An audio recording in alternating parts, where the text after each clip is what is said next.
This is an Audi Q4 e-tron. It's the S-Line version with the comfort and sound pack. It's brand new and it's a 2022 model. When we went to see this in the showroom, the version there had a variable boot floor. And before placing the order, I kind of double checked the parts list and I couldn't see that as an option, so I presumed it came as standard. Now, like a few other people, we've since discovered that the variable boot floor doesn't come as standard and it's kind of tucked away in an options list. Personally, I'm convinced this wasn't an option at the time of order, but I've got no brochure or anything to verify.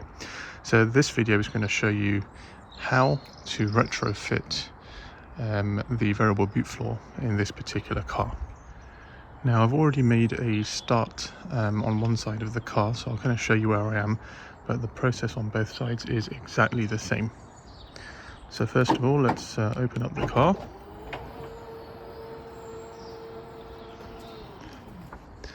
And this is where we're at the moment, all my tools and whatever left over. So basically, there's only three parts to install the variable boot floor. First of all, the car as standard comes with a mat or a boot at this level, and that's it. You can open a flap to put some cables in this space, but the comfort and sound pack comes with this this unit, whatever this is, and it occupies half the space, so you can't actually fit all the cables that come with the car and that you need to carry around in the space. So the variable boot floor allows you to adjust the height to this level, which is pretty much the sill of the bumper. Okay, so what we had to do is order three parts, or four parts really, including the bolts. I'll flash them up on the screen so you can see what I ordered.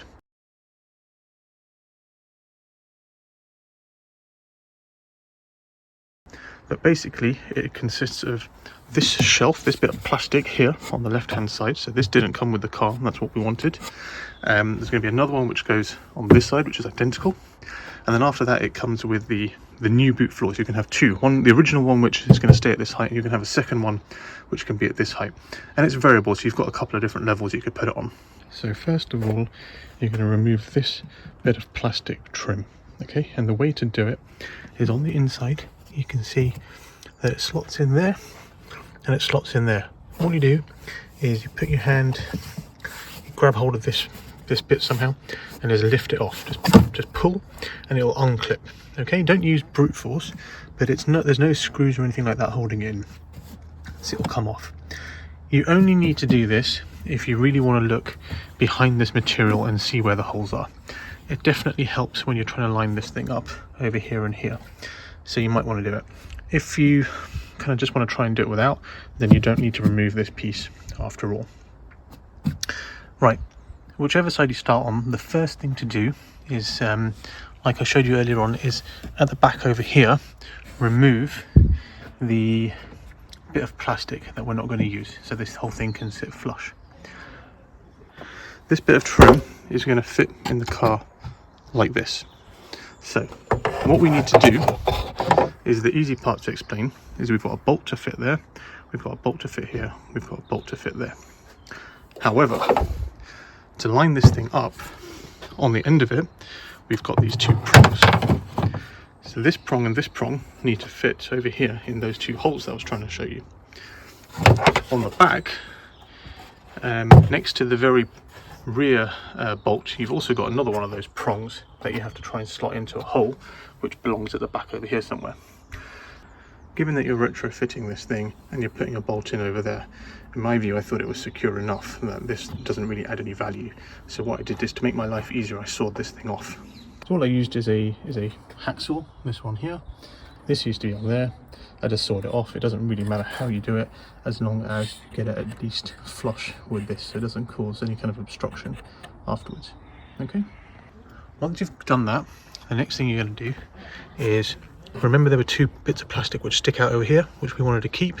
What you're going to do is, in this lining, you're going to make the incision so that those things go through and slot into the hole in the chassis.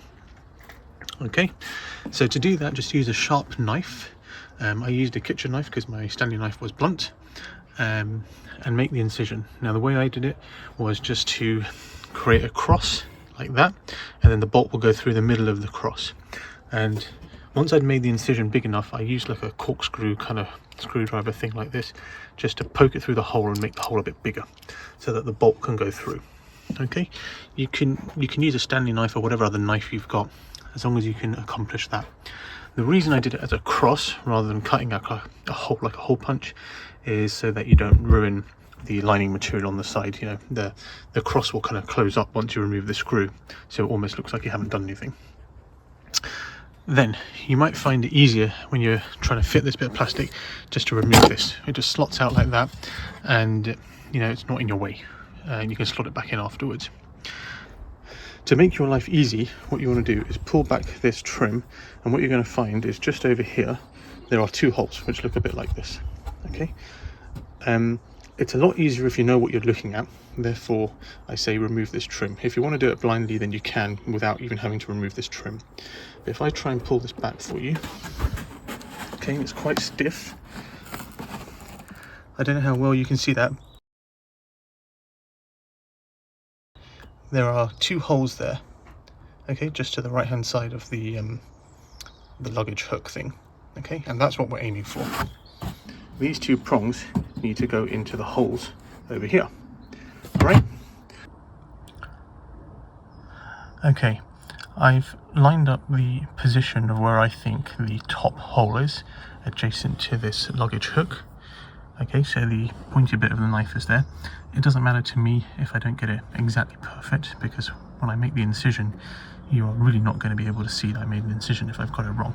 Okay, and in my opinion, I want to make the smallest incision possible, just big enough for the bolt to go through and nothing more than that, because I don't want to cause any damage to the car. Okay, so this is a sharp knife. All I'm going to do is kind of try and push quite hard, and a little bit of a sawing action to see if I can do it. Okay, so if you can see, the knife is starting to go in. Okay, and I can feel that I've touched metal, so I'm going to stop there. And it's a bit hard to do one-handed, but if I look, I have come out pretty much in the right position. I don't know how well you can see that, but I've come out a tiny bit low. So what I'm going to do is turn the knife upside down, put it back in the same hole, and I'm going to cut a little bit higher. Okay, the horizontal incision has been made as well, and it's probably about 1 centimeter wide horizontally and 1 centimeter wide vertically. So first of all, if I remove the knife, you have no clue that I've even done this, even though the incision is there. Okay, I've made the second incision at the bottom.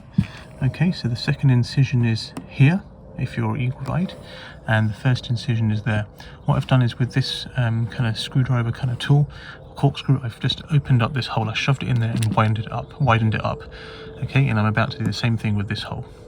So, when you've made the holes in here, what you're going to do is take this entire bit of plastic and you're going to have it at about a 30-degree angle like that. The prongs which go in here, the plastic ones, they're not completely straight, they're at a bit of an angle, and so to get this in easier, first you need to get them in the hole at a 30-degree angle, get it flush with the floor, and then slide this plastic thing back into place. You know you've done it right because if you haven't lined it up, this metal hook over here will not sit nicely in that bit of trim. This plastic won't go all the way back because you haven't lined it up properly. So if you have a lining up problem with that, what you need to do is push this plastic with just a bit of pressure and a bit of a thump this way, so those prongs go into the front nice and good, and then it will line up. So you know you've got it lined up properly when this hook fits through the plastic properly, nicely, and this entire bit of plastic sits snug with the wall without you having to force it. When you let go, it should kind of just stay in its position. Okay, after you've done that, the next thing to do is to drill the 3 screws in. So the furthest one at the back is that one, the middle one is that one, and the front one is that one. On the other side of the car, we only decided to put 2 screws in. We left this one out because we just didn't think that it was adding any value, and I didn't want to damage the car anymore. So you could potentially just get away with screwing this one and this one. That makes your entire life easier. So the way I did it, before these screws were in, I lined up this bit of plastic and I held it in position by hand, making sure this was lined up. Then I just got a black felt tip pen and I coloured the lining a little bit. You know, it's black on black, so you can't see much, but it was just enough for me to know where the mark was. Did the same thing with that hole. Now I know what the mark is. Then I removed this plastic, I took it out again, released the prongs at the front and got rid of this out of the way. Now I've got the position of the hole with a black marker. I used a sharp knife, like a Stanley knife or equivalent, to make that cross-shaped incision. And once I've done that, once you put the sharp knife through, you can start to feel through the line, you can feel chassis. And if you poke around a little bit, you'll find a point where you don't hit kind of metal straight away. The Stanley knife will go in a little bit. That means you found the center of the screw hole. So you can kind of verify that you are making the incision in exactly the right space. In my view, I didn't want to make a massive incision and ruin the whole thing. I wanted it to be as discreet as possible. So that's how I verified, without removing the lining, that I was in the right place. So to make the incision, my incision was about 1 centimeter horizontal, 1 centimeter vertical in a crosshair kind of shape. Once I'd done that, I used that screwdriver. Okay, so the screwdriver, and all I did, I poked it through the hole that was there in the lining, just to make the hole bigger, enough for this entire bolt to then fit through. Once I thought I'd got it right, if you've lined it up correctly, this screwdriver, when you put it through the lining, should just kind of go straight through the bolt hole. You'll feel that you've got it in the right place, because if you're off a little bit, you'll immediately hit metal. If you get it right, this screwdriver will go in by a couple of centimeters, and you'll feel kind of the ridges inside the thread of the screw hole. Okay, so that's how I figured out I was in the right place. And then I kind of visually just understood where. So let's say we're doing it here, right? Once I put the screw hole in, if I discovered my incision was kind of here to here, and I figured out that the screw went in over there, then I knew this was a center point, so I could adjust my incision if I needed to make it a bit easier. Then I pushed this in and made the hole a bit bigger. I only made it as fat as the width of this screwdriver, right? And this is whatever I just found in the house. This is a bit smaller than the bolt, but it was enough. Once I thought I'd done enough, before even getting this plastic, I just got the bolt, I got my drill, and I tried to put the bolt into the screw hole to make sure I'd lined up correctly without the plastic. What that does is it opens up the material a bit, so it's now as wide as the screw needs to be, and it's a lot easier to make sure you got it right before this bit of plastic's in the way. So I did that over here. I did that over here. If you want to put the third one in, you can do it over there as well. The process is exactly the same. And once you're happy you've done it, the way to put it all back together. So start at the beginning, over here. First, if you haven't got this entire bit of plastic on, what you want to do is, like I said, line it up so it's about 30 degrees, something like that. Push those two prongs into the socket and give this a thump so it's all the way in and it's kind of flush. There's no gaps left over here. If you've done it right, you should then be able to kind of push this bit of plastic flush against this wall, and you shouldn't feel any resistance. If you've got resistance, it means you haven't gone far enough in these prongs, or they're not lined up properly. Don't force anything, because you're going to break it. So once you've got it all lined up, push this back. You should find that the hole, which is in here for the screw, lines up with the crosshair that you've made. Okay, and basically you put the screw in. You can use a hand tool to do it if you want to, but personally, if you've got a drill bit, which is the right kind of T, I can't remember the size, I'll have a look at it for you and mention it. But if you've got the right drill bit, I would recommend doing it using a power tool, and keep the torque setting quite low so you don't destroy the thread. Okay, repeat that over there, repeat that over there. Now, because I was doing the left hand side the first time and my incisions maybe weren't perfect, it took me quite a few goes to finally get it right. All my incisions were in the right place, but I just couldn't seem to line up the bolt with the thread in the chassis. So keep on trying, come back to it, wiggle it around. You will get it. The threads are there in this particular car. All right, and then once you've found it, screw them all in tight, and that's it. You're done. Nothing more to do, and then you can get this bit of trim, and it slots in like that. Okay, and that leaves you like a little compartment there to keep whatever you want in. First of all, what you do is this bit of plastic, it starts like this at an angle. First you get these prongs in, and this material doesn't go in straight like that. First of all, it goes in like this at like 30 degrees. Okay, it goes in like this rather than like that. First get these 2 prongs in, and then you push this plastic back. It's probably easier to remove the original floor that comes with the car, which is this one. You simply pull the flap up, fold it like that, and then you can just remove the whole thing by sliding it out. That gives you a bit more working space to slide this in and out without this carpet getting in your way. Okay, now the process on the opposite side is identical. Okay, so you remove this first out of the way. You make the holes over here for your incision, and like I said, it's probably easier to remove this bit of trim, and then all you can do is put your fingers under here and pull this lining away. It's pretty tough, but it gives you a couple of inches, and that's enough for you to see exactly where the screw holes are over here. Use a bit of a measuring tape to measure from the corner of this bit how far up and how far across you need to go, how far down, how far across you need to go. I'm finding that the left and the right hand side is slightly different. On the right hand side it was 2 centimeters across and 2 centimeters up and 2 centimeters down.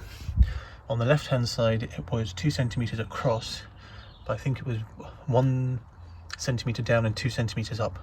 Okay, that's where I found the kind of center points. So because I'd done this before, this side was significantly easier. Like I said, the process is the same. I kind of made my first incision where I thought was correct, and I got my sharp knife, poked it through. I had prized the lining open over here just so I can see the knife blade coming through on the other side, and when I saw it poking through, I was then able to eyeball whether I'd kind of lined it up right or wrong. So what I found is that the knife came through exactly on the center line of the bolt, but it was on the lower end. So what I did is, as I made the 1 centimeter incision, I forced it upwards to center it, and then across the middle I put a vertical. Okay, repeat the process on the bottom. Once I'd got that lined up, same process again. Get the bit of trim, line it up at 30 degrees, get those 2 prongs in over here first, push it flush, and then this plastic will slide back flush over there. The bolt holes are in exactly the same place. So this time I did not remove this lining, or I did not open it up so I could see what I was doing. I did it blindly because I had trust that the bolts were there. So I lined it up. I knew I'd got it right because this hook came through the plastic neatly, snugly, without me forcing it. I got a marker pen, and inside the bolt hole I just coloured the felt lining so I knew the mark. Same on that bolt. Like I said, I didn't bother to do the final one because I didn't think that this bolt adds any value. I think this bolt is critical, and this bolt is critical to give it strength. This one doesn't do anything, so we decided not to bother doing this. Okay, and we did chop off that little prong which is next to the bolt hole as well, so there's nothing over here, but you can see it's rock solid. Nothing's going to move. So same process, bit of felt, then you get your a bit of marker pen, then you remove this bit of plastic completely out of the way, get your knife, make your incision in a cross, use whatever tool you've got, something like this, to open the hole up, push the bolt through, use your drill just to check that you've found the hole in the chassis. So screw it in. As soon as you got it right, just remove it again. Repeat the process with the other bolt. When you think you've got it right, get this bit of plastic again. First put the 2 prongs in over there, push it all the way in first when you've got this at 30 degrees. Once you're satisfied you've got this all the way in, then push the bit of plastic flush against this lining. Your holes should line up if you've got it right, and that should slot in nicely without you having to force anything. And then get your bolts and use your drill bit to screw it in. And if you've done it all perfectly first time, this should go in perfectly. And it did. When I did this side, it went in no problem, both bolts. I got it right first time, didn't have to rework it. So I would say we finished this side probably in about an hour total. That's right from the scratch, starting by chopping off the prong at the back, then making this incision, pushing this in, lining up the bolt holes, making the incisions with a knife, and I cut my thumb accidentally in the process, so be careful with what you're doing, and then bolting it all in. Alright, so it was a piece of cake. Then what I did, let's put it all back together.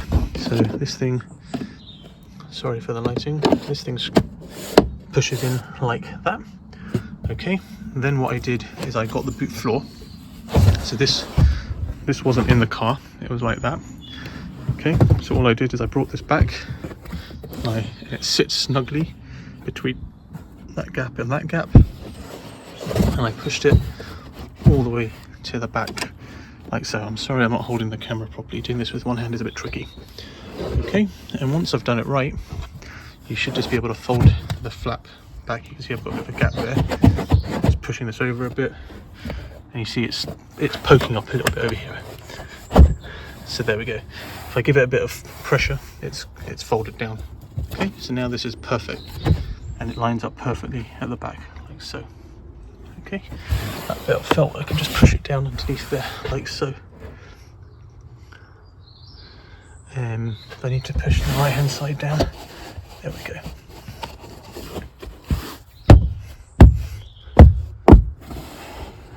There we go. Okay, perfectly done. I'll give that another wallop because it's a bit tight, but otherwise it's basically there. Right, the next thing to do is to get the variable floor, which is the last part, and place it on top. So if you give me a second, I'll just grab hold of it. Okay, here it is. I've just grabbed it with one hand from the other side of the car where I put it. So it comes folded like this when you buy it, and all it does is it rests on this partition right here. Okay, so all I'm going to do is unfold it. It rests on there, and you can see it slides back in each corner, and that's it. This side doesn't quite sit snugly, so you need to give it a bit of a thump, and then it will go in. Right, so I can't do that with one hand. Let's see if I can give it a go. Yeah, I can do that. Come to this side of the car. You can see it's poking up a little bit, so I'll do this with two hands and get it to sit snugly. But give me a second. Right, what I did is I slid the whole thing forward.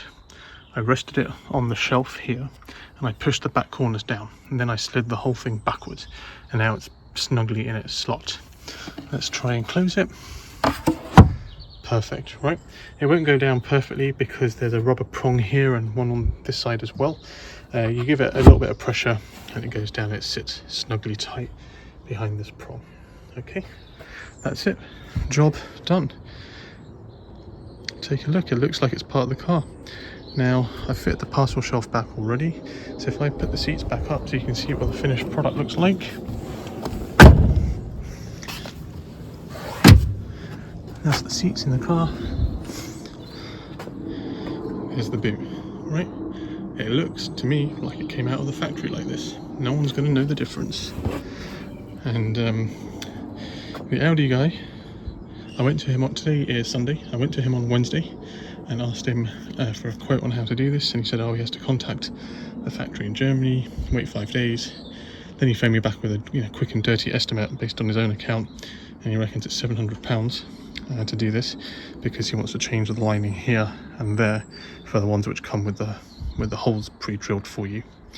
And then of course on top of that is the labour for Audi to do it, and they've never done this before. On the flip side, I went to my local VW parts store. So if you don't know, VW, Audi, Seat, Skoda, they're all the same car, all the parts are the same. So as long as you've got the part number, you can get them from anywhere. So I went to my local VW guy, told him I want these parts. Next day delivery, whereas Audi said, oh, it'll be like 10 to 14 days. Got it next day, and here I am, fitted it. So just to run you through it from the top, there are only 4 parts required to do this entire project. The right hand shelf, the left hand shelf, the actual shelf, and the bolts which you need to screw it in. So I used 3 bolts on the left hand side, I used 2 on the right. It is as sturdy as it needs to be, so if I was going to do this again, I would only bother putting 2 on the left. After that, you just need tools which you're going to find around in your house. I would recommend a power tool with the appropriate drill bit. Like I said, I'll give you the description of the bolt. I think it's an M6 or T6 bolt. You need a sharp knife so you can make an incision, and you need some sort of tool like this to make your life easier and to put it through. After that, really that's it. You just need to have a bit of willpower to make it happen. But the key thing here is now it's flush with the edge of the boot. It looks like it came from Audi. I haven't caused any damage, and I did this nice and easy. Taking a look at the finished product under the floor. So here's the new platform we've put, and you see it rests all the way back like that. And you get about 15 centimeters of height there, where you can store the cables that you need to charge the car, or whatever other stuff that you want, like shopping carrier bags, bits and pieces like that. So it sits snugly. If I push this back, you can still get to the original compartment underneath without having to remove anything. Okay, so that fits nicely. This fits nicely. Perfect. So overall I paid £260 for all the parts, and I would say in total I probably spent about 4 hours doing this. I would say I spent 3 hours trying to do the left hand side because it was the first time I did it. I was being extra careful. I opened up the lining over here to have a proper look to check that the screw hole for the bolt was genuinely there before I try and screw something into the chassis, which isn't an option. I also want to make sure I don't damage any electronics. When I did this side, because I knew what I was doing, I didn't need to remove or look behind the paneling there. I just got on with it, and so I managed to get this installed in about an hour, doing it my way. It probably was a bit less, but let's call it an hour. So overall I would say this is 2 hours work. It's DIY if you're brave enough. If you're not, contact me.